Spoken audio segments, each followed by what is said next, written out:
putting a dip in your hip, a glide in your stride.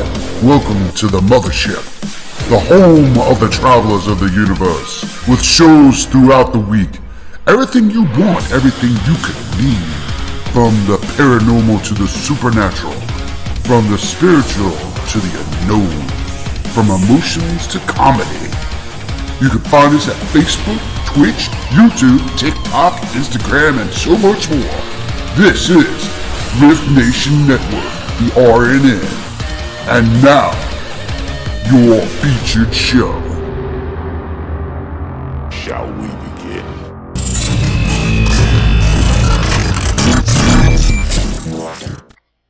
Sensitive/offensive content disclaimer. Please note that this podcast may contain material that some listeners may find sensitive, offensive, or disturbing. We strive to create respectful and informative content, but topics discussed may include mature themes such as violence, explicit language, or controversial subjects, triggering content including discussions related to mental health, trauma, or other sensitive issues, explicit language. Occasionally, our guests or hosts may use strong language. While we aim to handle these topics with care and empathy, we encourage listeners to exercise discretion. If you find any content distressing, consider skipping or seeking support. Remember that this podcast is not a substitute for professional advice. If you need assistance, please consult a qualified expert.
Good evening.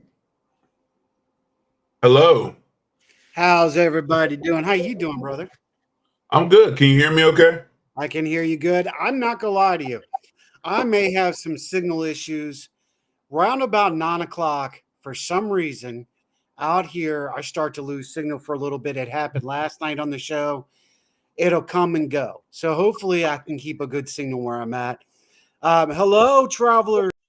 Hello and welcome, and thank you, Thank you for sharing out, Renee. I appreciate that. I am here. I am the Hitman. I'm Ed Odell, along with the Big Daddy himself. I'm Sean. Hola, ¿qué pasa? ¿Qué pasa? Muy bien. You know, one of those days. Oh, yeah. I'm sorry I was late signing in, but I literally just got into town and had enough time to kind of hop in a quick shower because I was covered in dirt, grass, and gunpowder. Hey, that's three things that's worth waiting for. That's what I'm saying. I'm just going there. I'm going to bring up everybody look, both of our better halves are in the house tonight. Look at that. Hello, everybody. Hello, Rob. Good to see you, Miss Courtney and Michelle. I followed you on YouTube. I dig your channel, ma'am. Yeah, she's actually going to be on here very soon. I dig your channel, Michelle. I think I met you on our podcast. You tuned in when one night, and I was like, you know what, I'm gonna go follow you. And I do follow other people. I believe in the para unity. Let's see here. You have to be tired, Sean. Sorry I didn't get to see you guys today. Guy at the gate told me I couldn't go into the camp. Oh man, you should have told me. I would have went up there and got you. We would have. Hey, I think Lewis. we could have handled that guy at the gate, Ronnie. But yeah, I was looking for you. We stopped by the gift shop to say hi to Shayla on the way out, and I was hoping you were there, brother, but you weren't. And yes, I'm beyond tired. I'm exhausted, but I wasn't going to miss this opportunity for anything. Yeah. At all. Sounds like it was an incredible weekend, brother. You know, it's I was stepping aside from the paranormal. The thing I like about reenacting is it's the closest thing you're going to get to a time machine, in my opinion. Right. Not only that, it's just the people. You know, people will literally give you the shirt off their back when you're in camp and you need something. The camaraderie, the brotherhood. You're sitting around a campfire at night after battling. We walked almost 6 miles in one day. 6 miles in one day of walking may not sound like a lot to a lot of people, but think about walking 6 miles when you're wearing all jean wool and you're carrying around a rifle and after getting yelled at by your commanding officers to fight, and it's a lot. And then of course we went paranormal investigating a little bit while we were there, but you got to do that. You got to do that. Snuck it in. But it's just the people it's just different when you're in camp. People I don't even know and just to break all the stereotypes, and I'm not going to get political on your show, but I'm a Confederate reenactor. Mm-hmm. So, and my guys treat me like I'm one of them. So, I mean, it's hard to come back to reality where people don't wave at you and don't speak to you. And, it's just hard. I had a great weekend though. And Ronnie, like I said, next time something like that happens, you let me know. We'll get you down there. There it is. We could have jumped right into a whole bunch of historic, documentation, all this tonight, but you and I have had so many great discussions since the last show. We need to discuss a lot of it. Yes. We're going to save that last history part. Cool. Ronnie says cool. I'll bring that up. I'll bring up the paranormal history towards the end of it because we're leading up to modern times right now. And, we just have to hit some highlights. Then every show we're going to talk about a paranormal specialist or a demonologist. So that's going to be something that we're going to start utilizing too, is spotlighting the people of the past, like Nikola Tesla, like Dr. Fashad, like Dr. Edwards, Einstein, even throwing that in here, even Houdini. But that'll be the last 15 minutes of the show. So the war between Edison and Tesla. We got to talk about that. Box. I mean, that's as bad as Arthur Conan Doyle and Houdini. So It's interesting. We're going to be talking a lot about that kind of stuff. But travelers and those like right now, we really wanted to just discuss a few things. Talk about theories. Sean has brought so many great points to me to think about and discuss. And I like, it's a great opportunity. We have a lot of great people here with us tonight. They can give us their inputs and we can trade. You guys will know that Sean and I don't always see eye to eye. We're not always going, oh yeah, you're right. Or you're right. We do work together, just like both of our teams and everything. But everybody's a right to their own opinion. So if y'all hear us, we're not bickering. We're just going, well, you might be right, but we disagree, but yet I still call you all the time when I have a question. We agree to disagree. You don't have to agree to be friends with somebody. That's right. That's what it's about. Yeah. So something that I wanted to bring out, and I was thinking about it as I was getting the show started. And a correction, this is our show. This is not my show. I just want to correct you, sir. I'm I'm just a guest, man. I'm in your world right now. I hear you. Yeah, okay, bullshit. Tips my So it is. Yes, sir. So one of the things that I really wanted to talk about tonight was, in relative speaking to modern theory, is the fact of residual to intelligent hauntings. Well, first of all, what's your thought? What are your opinions on that? Hey, Kristen, welcome to the show. You know, my thoughts and opinions on it. It's changing with the more research that I do. You've seen how I do things, and I've called you on how I particularly do things. So my opinion on intelligent residual haunting is I believe the same spirit can have both. Just from the things that I've seen, I think that there's a fine line of do we really know what intelligent versus residual is? That's a valid point. Yeah. I really we all have theories, which is what science is a theory. Right. But that's a tough question to really answer. So my opinion is going to be, with constant research, I hope we get closer to the answer to that. A lady asked me at Paranormal Fridays, which is an educational session for us. It's more, we do a small investigation, but it's more of teaching the public what exactly it is we do.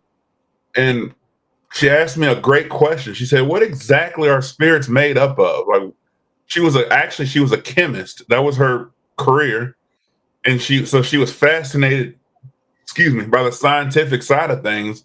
And she said, "What are spirits? What are they? Like, what are they made up of?" And I said, "Well, the honest truth is I don't know.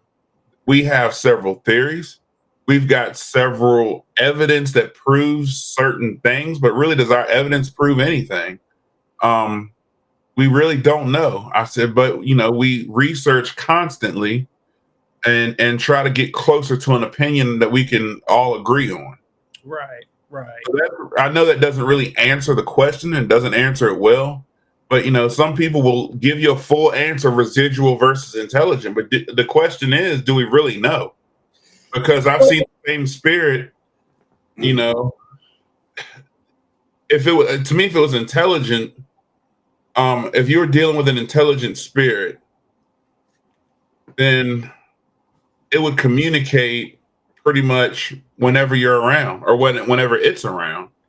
If it was residual, if it was just residual, it would never communicate intelligently, in my opinion. So I think that a spirit can be both.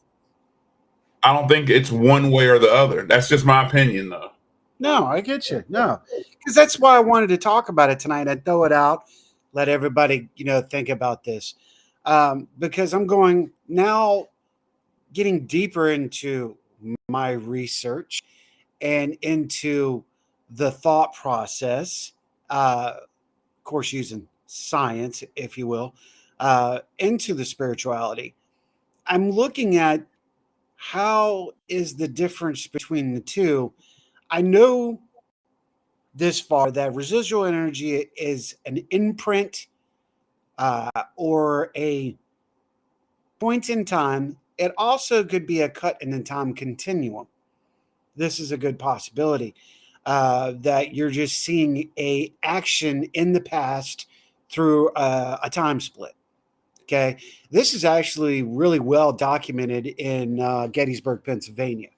It's actually been on several TV shows, and I'm not going to toot his horn, but I will say I know my brother was a part of a TV show that had to do about Gettysburg. Him and my father saw what they thought was a diorama taking place in one of the shops.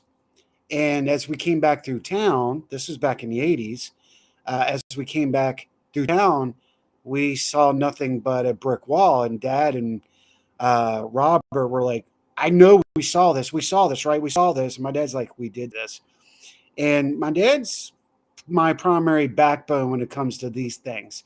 So I would go to him a lot. And he explained quantum at the beginning to me. and looking at being able to see the past at moments in time. That's really intriguing. And then he went to explain the intelligent to me, where the intelligent is the presence of the present day energy or spirit that's with us now, communicating on our level, yet no matter where they're from, dimensional, time, celestial, who knows. But they're actually a communicative, interactive energy. And I was like, wow, that's really brilliant. And I recalled this conversation as I was starting the show. So I'm like, here's the question now. And I'm going to give this out to everybody to think about is if it's a residual haunting, is it that the fact that the residual haunting gives off the same readings as an intelligent?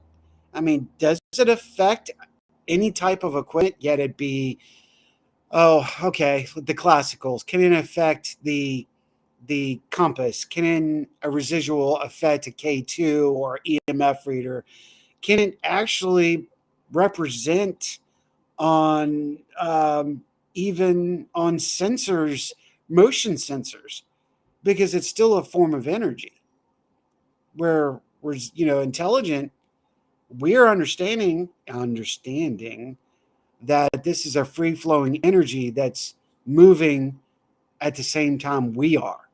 So existing in our time of plane and interacting with us.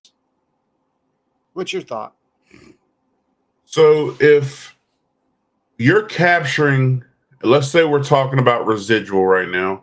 Mhm. If you're capturing a moment in time and you're able to physically see it or deal with it, then I would say would have to set your equipment off because you're still dealing with energy from a time period. If you believe in Sir, Isaac Newton, then, he says, energy is never lost or destroyed.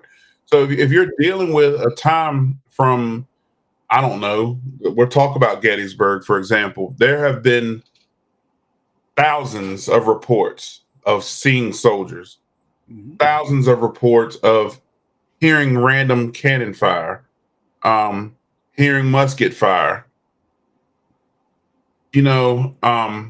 I tried like hell to debunk the time I heard the cannon fire. And I just don't see somebody at Gettysburg shooting a cannon off at 5 o'clock in the morning. Maybe there was, but again, I'm a reenactor. I know the difference between 1F and 2F, and I know how far away a cannon sounds. I'm Now, pretty with good. that being said, though, you have a benefit to most. With being Right. a reenactor, you are working in that, in the noise, the feel, and the whole nine. That's really a really great stuff. I just need to throw that in there. I'm like, dude, you're right. You get to experience a lot more than most. And not only that, I make black powder myself. I shoot these guns from 1863, and I have a replica that I reenact with, and the replicas are built almost identical to the way they were built back in the days. But Yeah. I hunt with a gun that was built in the 1800s. It was used on the Civil War battlefield. The Okay. powder I make is not like modern powder. The powder I make is actually equivalent to what was used during, actually backdating to pre-Revolutionary War. So Okay. I know the sound of classic gunpowder as opposed to powder now. I can almost tell you what kind of charge it was using, just by the sound. There you go. So when I hear it, I don't. Whoever shot that cannon, and I'm making a point with this. I know I'm getting a little long, but No. whoever shot the cannon did not use modern powder. Number one, it was a it was actual black powder, not the substitute that most people can get from a store. You can walk in any Walmart or gun shop and buy propellant. Propellant is not the same as gunpowder. It's not the same at all. Gunpowder is considered an explosive. So you can't just go to a gun shop and buy. And now that I'm tired, I'm gonna have a brain fart. But God, I can't think of the name of it. GoX. Thank you, Courtney. GoX or Schutzen or whatever gunpowder. You can't just go to a store and buy it because it's an explosive, and it makes a different sound when shot. Okay. It also makes a different sound when you shoot a black powder weapon that has a bullet in it or a cannonball in it, as opposed to nothing in it. It's a different type of boom. So when I heard a cannon go off that's using firing black powder, it's firing that has some kind of projectile in it at 5 o'clock in the morning, I find it really hard to believe that that's somebody in the woods doing that. So my question is, we captured something in a moment of time. I do believe if I was standing closer to it and I had some form of equipment, it would register because it's an event going on right now. And my equipment would our equipment picks up things that we can't pick up. We can't walk into a room and say, there's EMF right here. That's what our equipment is designed to do. Well, the other thing is we don't really know that if that EMF is something that's logical in the paranormal. We assume it is. That's true too. You know, nobody to this day can tell me who said that EMF detects paranormal activity. Right. And actually, the piece of equipment you came up with debunks that whole theory, because using sonar has picked up stuff. There's music boxes actually created with sonar. I did a whole science experiment with sonar versus sonar to see if it would detect, because of an incident that happened at the cabin on the 360. Okay. So now you're talking about sound waves. These spirits are able to be picked up using sound waves. Sound waves can't pick up EMF. So what are the spirits? It's a multiplicity of things and events. I mean, that's one of the things, you know, I'm gotta give him props again. I was discussing this with Bill Rigby this afternoon. You know, one of the things is there's so many levels of possibilities of interaction with humans to whatever else, to frequency, as you just stated, to all types of energy, not just frequency, but frequency, it tends to be the dialed in, if you will.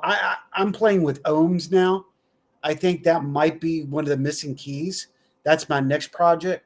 As you can see where I'm at, that I think that we need to open the eyes and ears of our thought process to the conglomerate of everything. What is the possibilities? And we've talked about this. Thermal could be another point. And we know for a fact that, you know, some interact in warmer weather and some interact in colder weather. So with this, I tend to absolutely agree with you that our, you know, K2s and EMF readers cannot pick up frequency, but they can be manipulated. And that's the one thing they're finding. Okay, there it is. There's the key.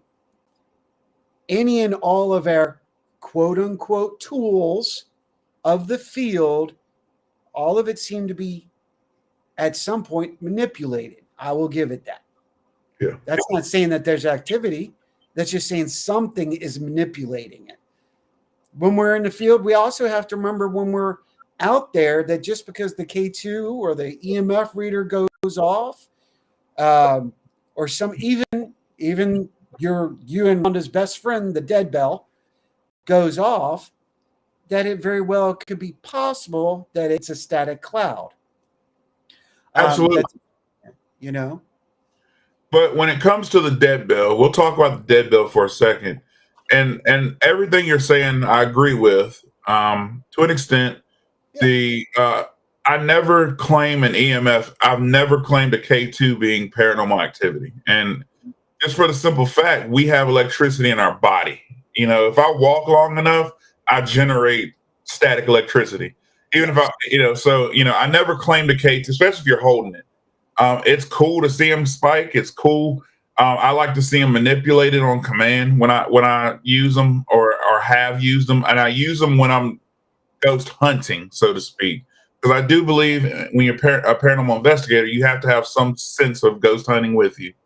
But with the dead bell, and I want to clear the air with this, because anybody who's investigated with me, when the dead bell goes off, I never get excited about it. And I was actually, again, I always throw this out there.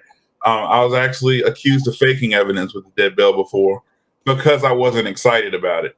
I've never gotten excited about it. The one time I got super excited about it was it's how the dead bell's manipulated. The way the dead bell is created is when it reaches a certain amount of EMF, it triggers the bell, the hammer to hit the bell.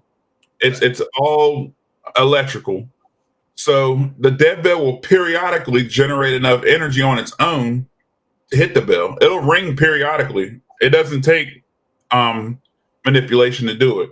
Well, there's static charge in the air. So yeah, that makes sense. Your co-host, though, Rhonda, actually taught me how to use the dead bell.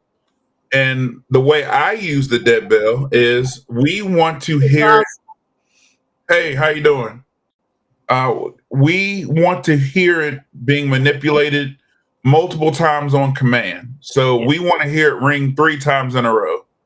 Right. And that's where I even started investigating. Rhonda, we were all sitting in a room one night and she said, "Can you make the bell go ding, ding, ding?" When the bell fired off ding, ding, ding after just ringing periodically, I mean, even in the video, you'll hear it ring one time before she even asked it to do that. Right. So when stuff like that, I think anything in the field can be random misfires, so to speak. K2 will spike on its own. You don't know why it does it. It could be the batteries going dead. It could be the batteries recharging. It could be anything. However, when it comes to certain things, I think that it's how you manipulate your device as well. Even down to our experiment with the laser grids. Everybody looks for a shadow in the laser grid. Isn't that the purpose of them? Yeah, we are going there. I thought we were going to get there tonight. We might as well. I mean, we're going to hit our subjects now. Let's do it. Keep going. Like down to the laser grid.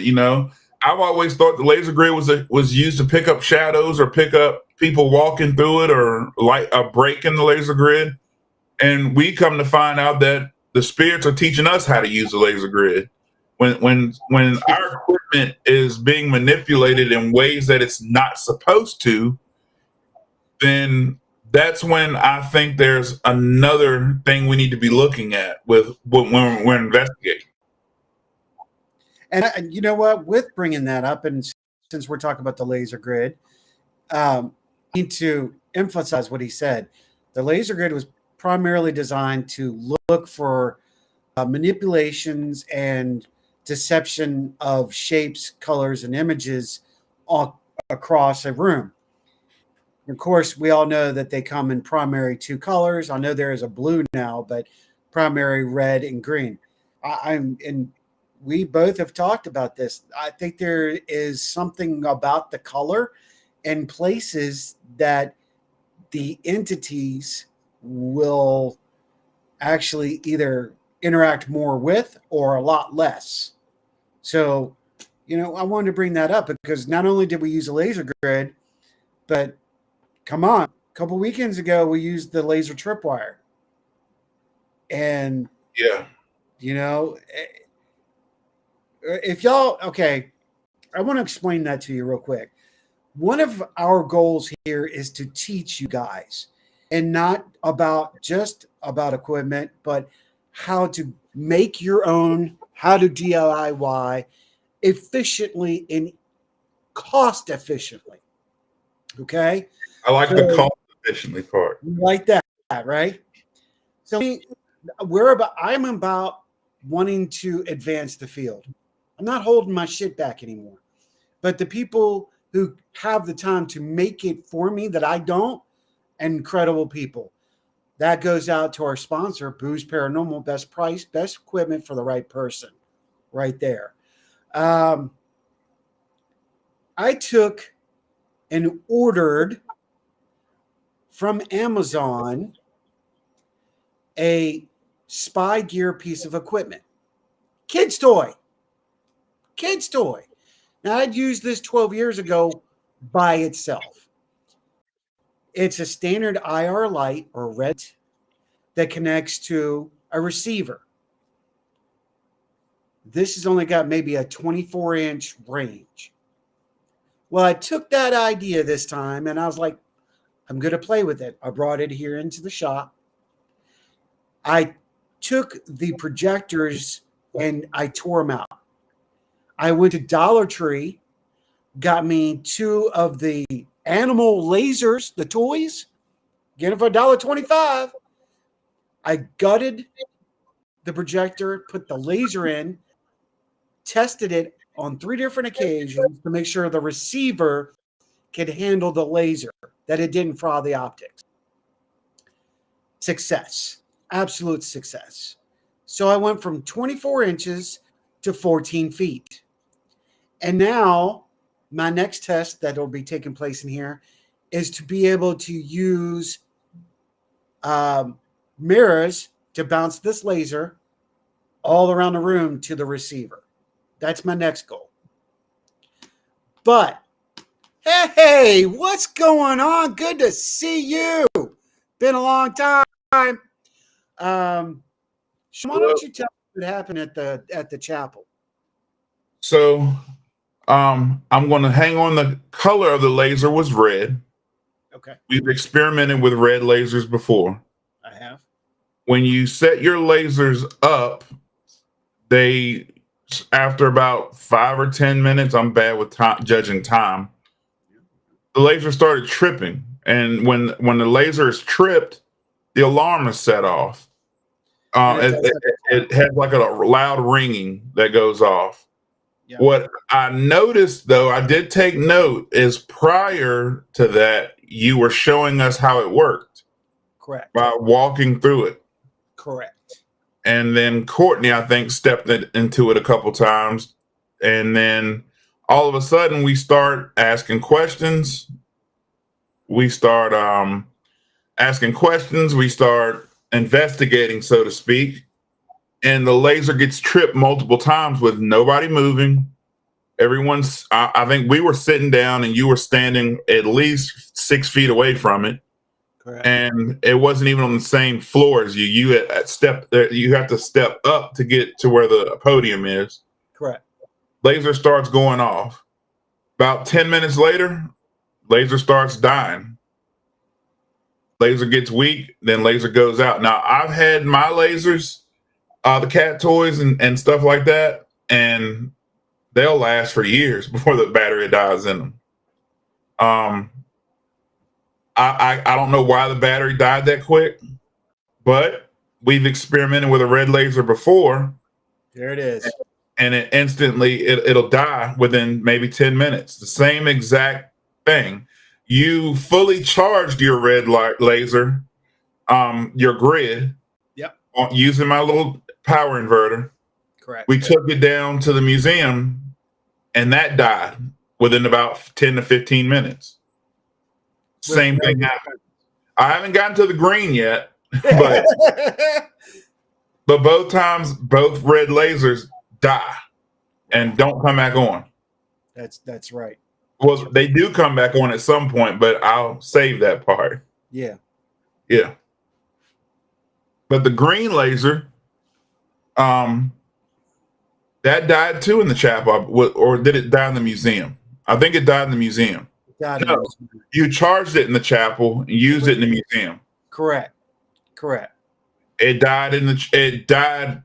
I mean, I've had laser grids run all night during investigations.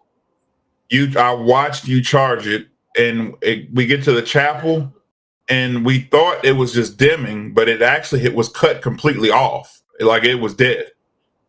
We were looking at the reflection of Lost Souls laser.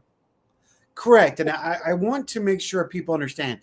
Not only did we test it, I actually picked it up and I showed Emily and Chris from Lost Souls, you and Courtney. I pushed that button several times. I pushed it. It was dead. It was deader than shit. Right after you charged it. Right after. Exactly. And but on command, and I've got this on video. I meant to clip it and send it to you. I heard you say, you said something. Oh God, I don't have it verbatim. I wish I'd been more prepared. But you said something. Can you cut the laser back on? You know, can you respond by cutting the laser back on? Laser light cuts on, and then it cuts back off. Now, was that the color question, or is that just because? Oh yeah, the red one did do that one time, didn't it? The green one did that. The red one did it towards the end. Yes. Now we're actually getting there. Beforehand, and before it says, is it legal for in the U.S. to wear one of those cams on the street? Technically, yeah, because you can have your cell phone. So technically, yes, you can, Cos, and thank you for asking. He also says lots of fresh batteries. Brother, let me explain this one to you. My laser grids do not work on regular batteries. Mine do work on lithium batteries that are USB charged, which have a running time of 60 to 120 minutes. Just let everybody know. Now, could there be a default about the pen? It could, but when I set it in here in the garage and it lasts for an hour here, that tells me something I needed to know, because I did do the test after the first time we were there. As he's talking about, the red one died in the chapel. We've talked about this before. And the green one, it started giving the same response as it did in the chapel. Yeah. 3 times before it died. We asked it questions. It would zap on and fade away. And then it would go in and fade away. Now, after that, I'll let you go ahead and go into Emily and Chris's experience. So right after that, Emily and Chris's laser from Lost Souls, shout out Lost Souls, by the way. Their laser was shining bright, no problems, no issues. Right after your laser dies, we said out loud, well, how come their laser wasn't affected? It was like maybe 5 minutes later, their laser just think it was 5, brother. It may not like 2 minutes. I'm terrible. I'm probably adding a few minutes. But right after that, their lasers just starts blinking on and off. No fade, no loss in brightness. It just blinks. A couple times on command. I think I asked it one time, and I can clip all this and send it to you. I asked it one time, well, can you leave it off just for a few seconds longer? And it stayed off for like 5 or 6 seconds at that point, and then cut back on. And come back on. But let's take all this out of the equation. I operate on trifecta. I want 3 things to happen before I call anything spirit manipulation. So not only was that happening, but I'm watching the camera. I rolled the camera back to watch this investigation. I ran 42 minutes that we were investigating in the museum. My geophone on the EDI box was going off constantly. I've got notes in front of me right here, actually, so I can go back and mark it. But you see all this little writing? I don't want to hold it too close to the camera because it'll blur it out. Right. But there's a lot of little writing on these little sticky notes. That's me marking times that the geophone was going off. I got 3, 4, 5 of these. I got several of these sticky notes right here. Even more, I can keep pulling them up all day, of every time the geophone was going off. And I got little handwriting on both sides that's telling me every time the geophone. Now, we were all sitting down, except Emily and Chris, and they were standing pretty still. Right. Even when we moved around, I think you were like knocking on stuff and hitting your foot trying to make the geophone light up, and it wouldn't. Right. You had to hit it on the coffin to light it up. Yep. Geophone was steady lighting up. We moved the geophone to the center of the room, and then it really started lighting up. Something was in there manipulating that. So that's number 2, right? Then the barometric pressure was changing constantly on the geophone. It was going up and down. I saw a yellow light. I saw a blue light. Right. Temperature was changing constantly in that room. Correct. 3 things. That's your trifecta. I mean, that's our goal, to get 3 or more. Yeah. So, the interesting part is after this all, we actually talked to Chris and said, Chris, has your splitter ever done this before? And he looked at me and said, never. This has never happened before. I said, and Emily confirmed it. So I'm like, well, there you go. Confirmation.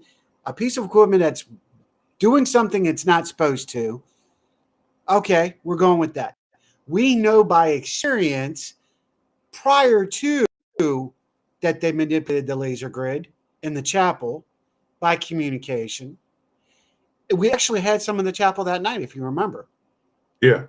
And then when we moved to the museum, we had the same thing. With now, again, why are we bringing this up? Because these aren't flashlights.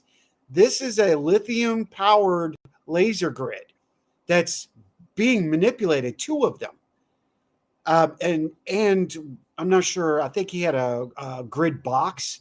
I'm not sure what Chris's was, but I think it was a grid box. His was manipulated as well. Yeah. So we're talking color now, you guys. And this is why we're bringing this up, because it's a good point. Thanks, Kassan. We're going to talk about that in just a second, because we think there is something to this. I'm going to say that. But before I go there, I want to shout out to what the show said. The cube UFO sighting I had in 2022 killed my iPhone 8 plus battery from a full charge 15 minutes earlier as I walked my dogs on the abandoned railway near my home in Manchester. Dirty gold cube. Gotcha. Here we are. We're at that point where we don't know if there's a difference between ufology and paranormal or parology. I wanted to bring that up. Thank you, Show, for bringing that up. Now, Kaz, you said, why do you think the spirits shut off cameras? Well, I got some ideas. First of all, where the location that Sean and I and our crew are, they tend not to like the red light, as you see. They will burn it all the way to the ground. Okay? We're going to tell you what happened at the end. But they definitely go after the red light and kill it. Now, is it because of something, situation? I don't know. I can't explain why they go after the red. However, I have heard at numerous locations, I ask, does the light bother you? And in the EVP response or spirit box or ghost app, props to hope, that it is stated we don't like the light. IR lights are what? The majority they're a red tint. So I'm like, there might be something to the color now. So Kassan, this is where I'm getting to you from. Majority of your camera lights, even IR, it's a deep, but it's still in the red chromosome area. It's intriguing to me. I think this is why they go after cameras. They're not killing the battery. They're killing the source. Right. Okay. So I wanted to bring that out. Show said, if the phenomenon is present in using environmental conditions to manifest, it may simply draw all local energy on different levels of absorption. Absolutely correct. I agree with that too. What's going to be the easiest? Is a red light source easier to draw from than green or blue? Okay, look, we're going to talk modern. Let's talk some real shit right now. We know for the fact that DEWs are not affected by a blue color. Why is that any different in the paranormal?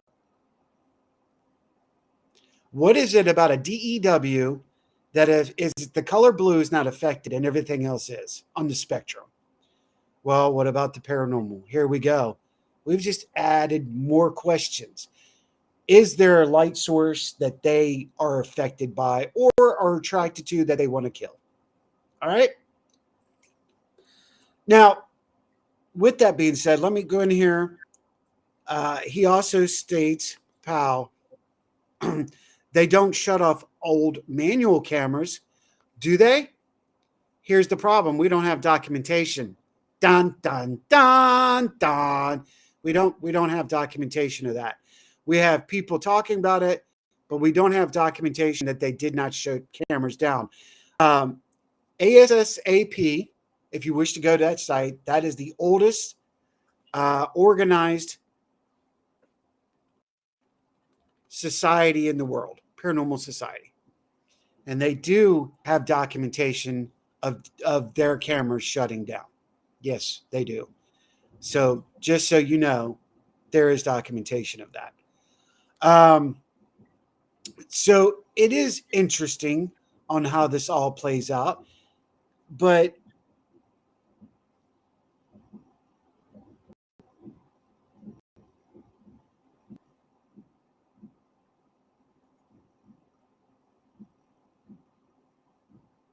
I think there's a gun battle behind me, dude. I hear it. Or Yeah. fireworks. Yeah, or fireworks, and I don't know what's going on this weekend. Is there a race here this weekend? I don't know. It's really weird, but damn. Okay, so Sean, why don't you let them know what happened at the end of the night? That way people can understand where we're coming from with this, because it has a whole full circle. So the lights die. Your light's completely dead. You're cutting it on and off. We all are tired at this point. I think you'd been up since like 4 o'clock the morning before, and it was getting close to that time now. Lost Souls was tired. They had to drive back. I believe they're from North Carolina. So they had a long drive. You had an hour drive. We were tired. We after 40 minutes of that, we decided to wrap it up because we left the Confederate section. We had been investigating a while. Yeah. You go to click your light, green light cuts right on.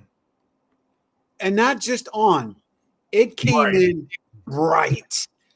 And it wasn't just a click and then fade out.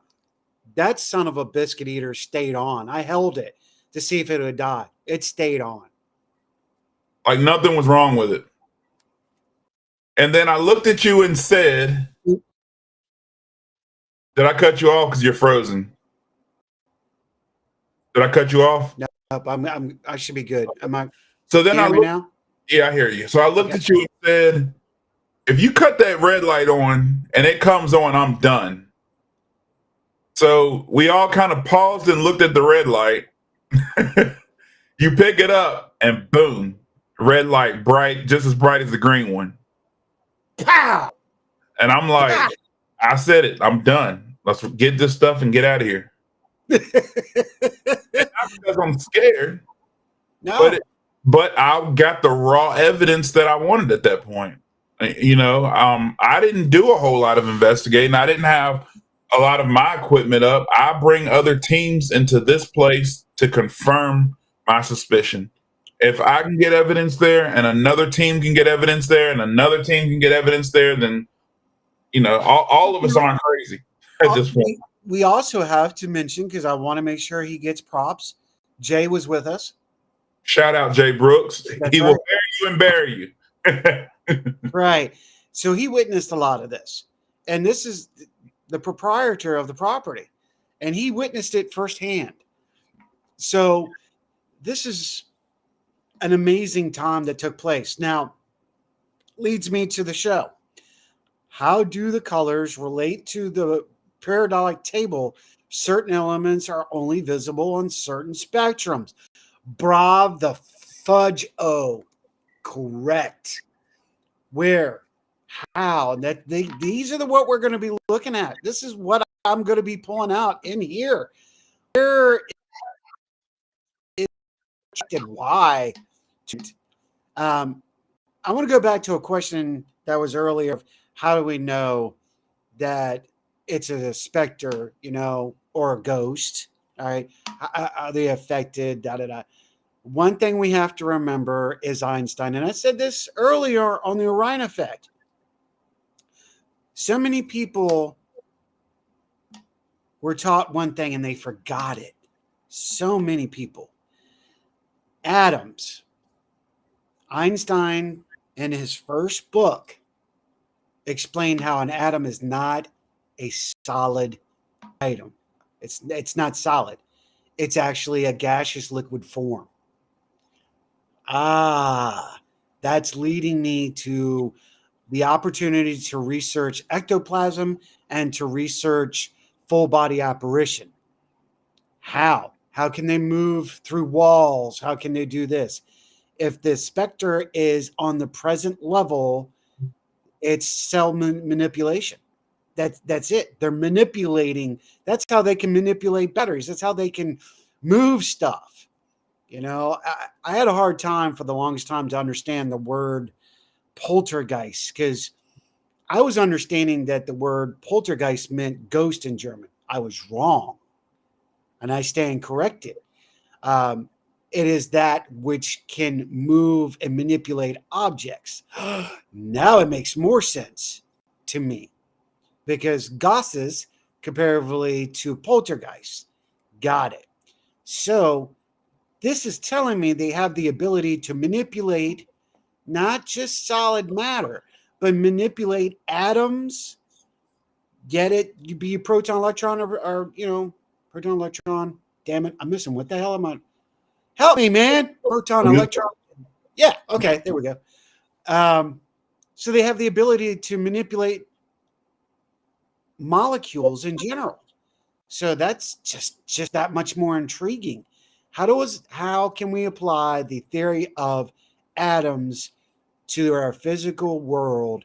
Now we add, what about elements? Now light spectrum. You see how this is an endless amount of possibilities? What we're working into, you guys. This is really great stuff, and this is what we need to all be together on, not just holding it for ourselves. And you know what? Anybody wants to call anybody else's stuff fake, let them go ahead. You weren't there. You don't have the right to say it. You didn't want to experience it. You didn't have the equipment. You weren't there. But your opinion is allowed. Kos, let me drop in here. Kos says, is it possible sometimes things like REM pods or music boxes go off by investigators' intent? Oh! Hey, go ahead, Big Daddy. What do you think? All the time. Mm-hmm. I think all the time. That's why, and everybody's going to hate me for saying this, and Courtney's going to cuss me out after the show. That's why Tell her I'm good with the father, Joan. Don't do it. That's why I don't like a REM pod. I've said this consistently across the board. I do not like a REM pod. Now, with that being said, do I investigate with a REM pod? Yes. Have I seen a REM pod be manipulated in ways that I can't debunk or explain scientifically?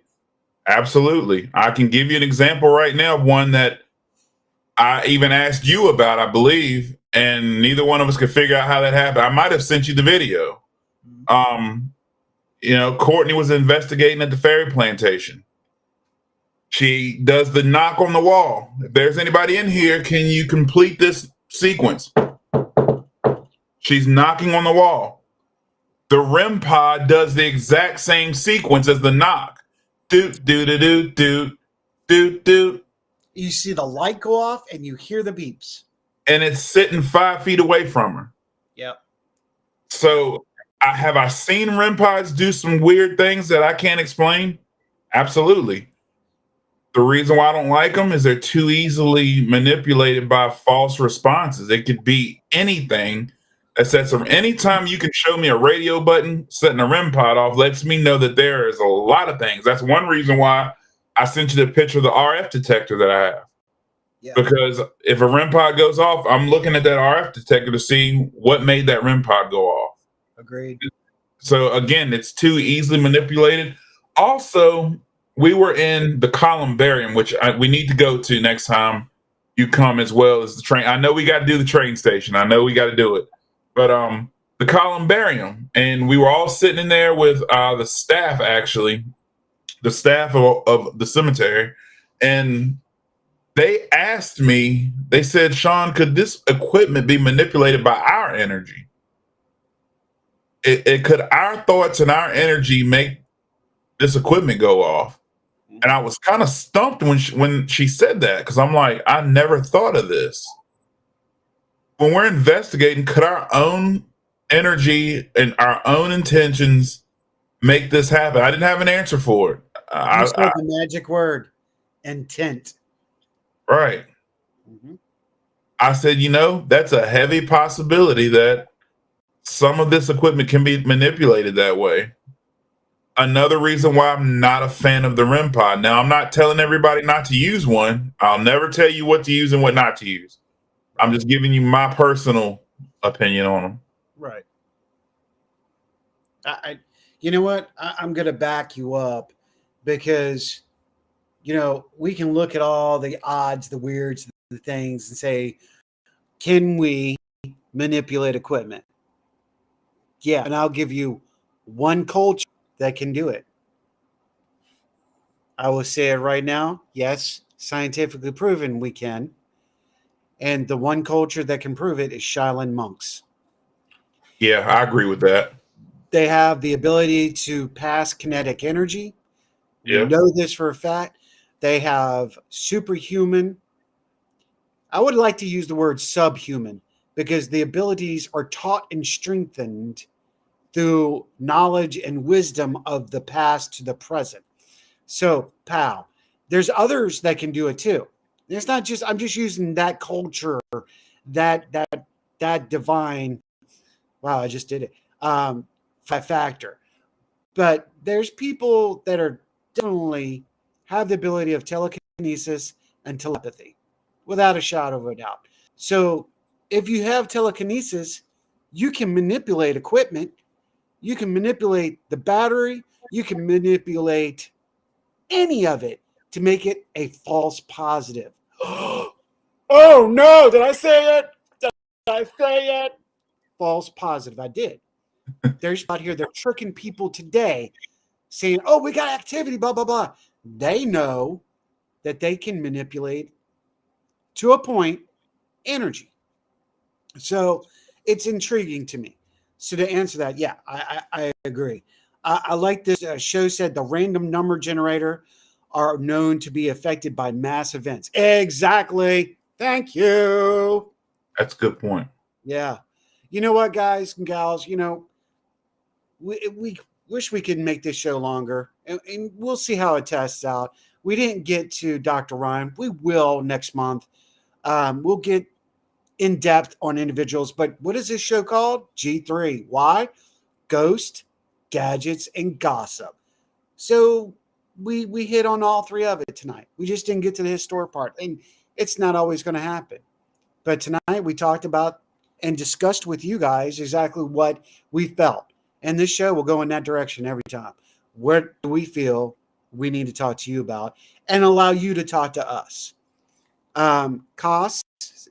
Oh, yeah. Shaolin guys do crazy stuff.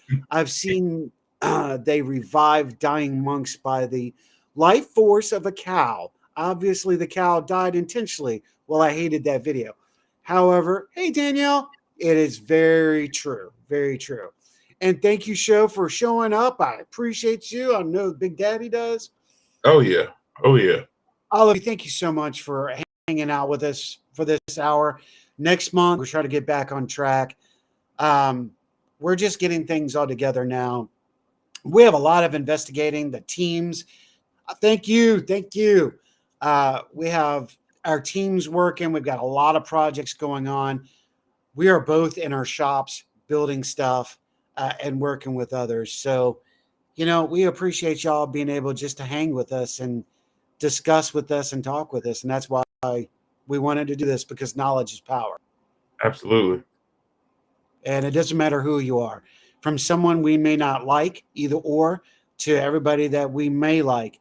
You're all welcome here, and we appreciate it. And we want to continue your opinion as well. That's right. Damn, Skippy. Well, thank you, Kristen. Kristen just said in, great and wonderful show. Thank you. Thank you. So we are going to wrap this up this evening, if you will. Big Daddy, I hope everything's going well there, and I will see you soon. I hope so. Yeah. Next weekend I will be in town, but that's my anniversary weekend with Sarah. Uh-oh, it's Sarah. anniversary. Yeah. Yeah. She loved the ring. She loved the Oh, ring. I'm glad. Yeah, we're The good. chosen ring. That's right. We spent some time choosing that one, actually. We did, didn't we? Yes. I'm just glad I was there with you every step of the way. You're my brother from another mother, man. I would have had it no other way. Next month we'll get into Dr. Ryan and his wife, Dr. Ryan. We'll talk about the Ryan Institute in North Carolina. We'll talk about how it came to be and where is it going now. Even to the point of, I don't know, do we remember there's a Millennium Vault that a lot of people suddenly went missing? That's because they're inside the vault. We'll talk about that. Yeah. That'll be something good to talk about. Yep. And we'll definitely talk about equipment more. We'll be diving into a lot of other good subjects. So, you know what? Get your questions ready for 1 month. Bring them to the show. Let's discuss it at all times. We really are here about that. Pal, good stuff. Thanks, guys. Hand pink waving. Yep, we. Good to see you again. Yes, sir. So, my brother from another mother, until we meet again, shall we call this an evening? Shall we? I'm going to bed. I feel you. Travelers and those alike, get ready. We're going to continue. It's going to be a great week. I got to do one YouTube little shout out real quick before I go wrap things up and touch base with she's still alive. I know she was on, but I don't know if she's on now. She might have fallen out. But look for more stories, more things. We'll bring, and that's another thing. We'll bring some of our experiences, like tonight, to you guys. Share your experiences. We love that. This is strictly paranormal, so that's what it's all about. Is G3. That's right, G3. Ghost gadgets. Gossip. Yeah. Good night, everybody. Good night.